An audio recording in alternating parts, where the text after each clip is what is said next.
I've been happy lately, thinking about the things to come, and I believe it could be something that has begun. As I've been smiling lately, dreaming about the We live now in hard times, not end times. And we can have animus and not be enemies. The inability to distinguish terrorists from Muslims makes us less safe, not more. Muslims did not attack us, Al-Qaeda attacked us. If Al-Qaeda was building a mosque, that would be a problem with me. But, this should not be an issue. People were absolutely fine with the idea of having a mosque there. I think in New York, because people actually know real live Muslims, it's not some kind of scary unknown boogeyman. It's not so much of a huge, big, fat, hairy deal. I think the further away you get, you're going to get people who want all Muslims to say, well, prove that you're not a terrorist. Why should I have to prove it? I don't have to do some kind of virtue pageant sort of thing. The image of Americans that is reflected back to us by our political and media process is false. I think the focus of it is to get people together to concentrate on how we treat each other as humans. So it's sort of a human event. We can disagree, but we don't have to disrespect. I believe this rally is to try to restore who we really are. And that's the strength we have in diversity. I'm here because I'm a reasonable person and I want to meet other reasonable people, and I think it's awesome. So is it a rally or is it a party? It's both. I think rallies should be parties. Is it a rally or is it a political statement? I think it's a human statement. I think it's struck a chord with people that they're tired of other people being nasty to each other. Even people that are on the far left or far right still see each other as people. Political statement is relax the fuck up, people. If that's the story, then it ends up being a Democratic rally because the Republicans are kind of relying on craziness.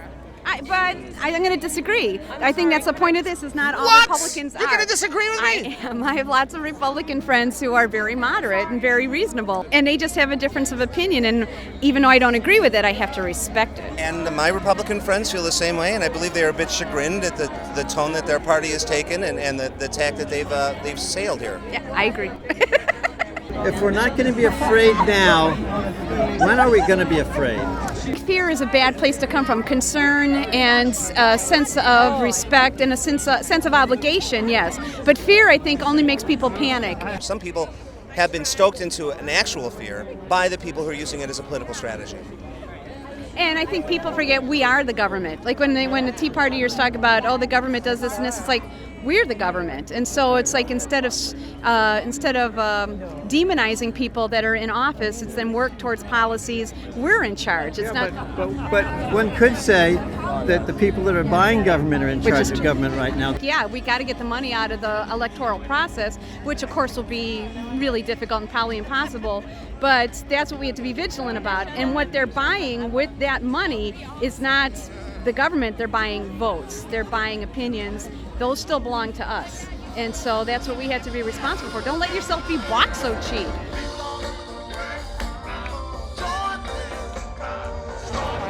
Insanity's fine, fear's fine, but how do we maintain hope considering the direction and all the money flowing in this election? The trick ends up being, to your point, getting rid of all the corporate interests controlling elections. So, full disclosure and that there's limitations on the dollars that are actually flowing into these campaigns. So it's actually truly people voting for what they truly believe in rather than corporate interests being served by others. Will our government get it together? I think if we make our voices loud enough to force it to happen, yeah, I do believe that.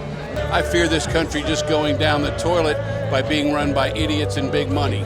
The political system is broke. We need more governance over our government. The Tea Party folks, they would agree with us that the government's completely manipulated by special interests. And they're as angry about it as we are, but their solution to it is smaller government, so it's less capable of doing harm.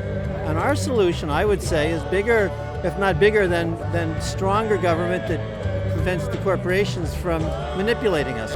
In many states, you can't even get on the ballot without being a member of one of the parties. And I'm not sure our country is even aware of what's going on because they're too busy listening to these other idiot pundits. Yeah. Only news I can stand anymore are these two guys right here, Colbert and Jon Stewart. I think we have to take back our country.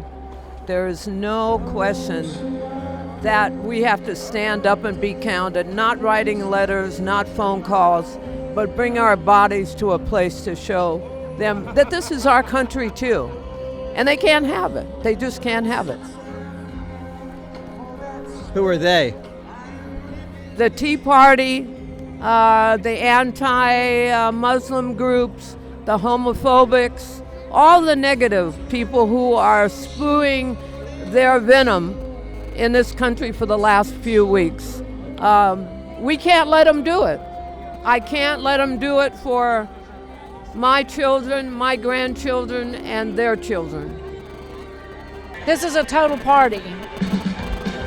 But parties have significance, and I think it does have significance here. Yeah. It's hard to be positive, though, isn't it? Actually not. When you're standing here, and the corporate interest cannot win this time. Why? Because it is not democracy anymore. But they might anyway. That may be the point. Maybe it's not democracy anymore. Well, you vote against them and I'll vote against them. There you go. That's all we can do. I have some very dear friends who are really good people who think that we need smaller government. We can't trust the government to do health care. We need to get government out of businesses. And they're not bad people. We just sort of agree to disagree and have another beer. But those very same people will tell you that the government can do a better job of managing a woman's pregnancy and reproductive rights than that woman can. And those people are misled. They need to look at sanity and reason. But they have their religion. I grew up in fundamentalism, and I totally understand fundamentalism. Fundamentalism is fundamentally divisive. That's why we need separation of church and state. If we do not get religion out of the picture in terms of the decisions that we make economically, then we are going to be up a tree. Separation of church and state, period.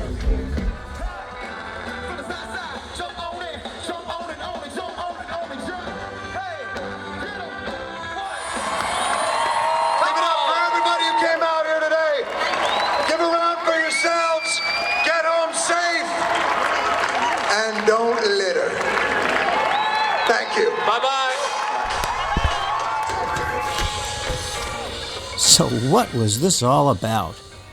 Earlier, when we arrived at the mall, I easily engaged articulate and thoughtful people. The atmosphere was electric, and the potential for building community was great.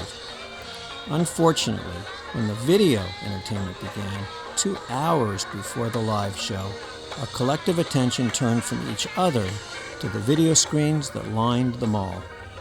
We came to be entertained. So I asked, though maybe a little scarier, might 200,000 people be differently but equally entertained by talking to each other? I think so. Yet, we yield our power to our hunger for real entertainment, from which most people in this country get most of our information most of the time. And isn't that really part of the problem?